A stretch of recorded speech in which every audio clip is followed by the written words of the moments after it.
So my first year in Brazil was called Penedo, a small town of. They didn't really have much infrastructure. I had a small branch. We had two sets of missionaries. It was a really historic town set on this beautiful river. So you could go out and like see the river, and there were a lot of tourists there. They would come to see the river, and there were a couple churches and things. So we found actually there were a fair amount of tourists there. So we lived in a house with the other set of missionaries. We woke up like we were supposed to. We studied, and then we always ate lunch with the members there. The branch was really good at helping us make sure that we always had lunch with someone, because we had just about enough members that we could have once a month in each member's house. We worked a lot with the members there, with a lot of less actives, because all the members knew different less actives. So we talked to a member of the less active families that they knew, and we'd mark a time or go with them at that time to go see those families. And almost all of them had kids that weren't baptized. They had brothers that were living with them, relatives.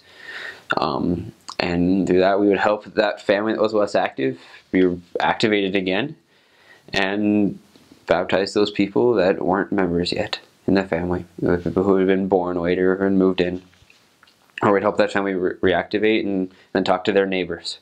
So I was in that city for about 7 months. It's surrounded by sugarcane fields.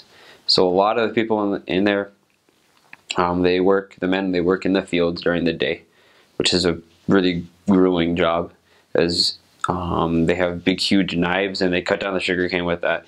So a lot of people, they don't necessarily want to talk to you that much because they're so tired at night. They just come home because they've been in the field the entire day and they don't get paid very much. There were for of tourists simply because it was an old city. Like a long time ago, the river used to be a lot higher, and they had some famous battle there a long time ago between the Dutch and the Portuguese. I didn't learn a whole ton about it, but there is like the old fort that's now a restaurant that we would walk in front of, that we took some pictures. That was cool. We did see a fair amount of tourists. We could tell because they were either speaking other languages or they had different accents. I saw very, very few Americans, but but the tourists normally stuck to the areas that we didn't go to that much, because there weren't that many people that we could teach. That's not where people lived. So we would only see them every once in a while. Penedo actually means cliffs. They're like right underneath the fort, there's big cliffs. So that's why it's called that. Crime and safety, I didn't have that many problems. You just had to pay attention to where you were. I didn't get robbed there. I knew missionaries that did. One other interesting cultural thing there is that there were lots of gypsies. About the only place in the mission that there were gypsies. So I tell other missionaries about it. Maybe, really? There's gypsies there. And as gypsies, they have houses, but they're not they always live traveling.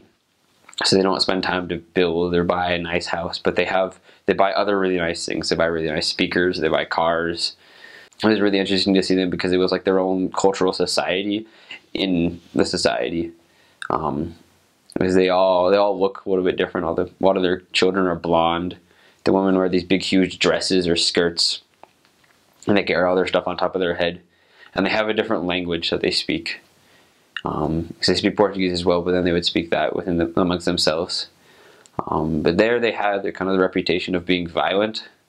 So I didn't end up teaching that many because people told us to stay away from them. However, that was really interesting because I had never seen a gypsy before.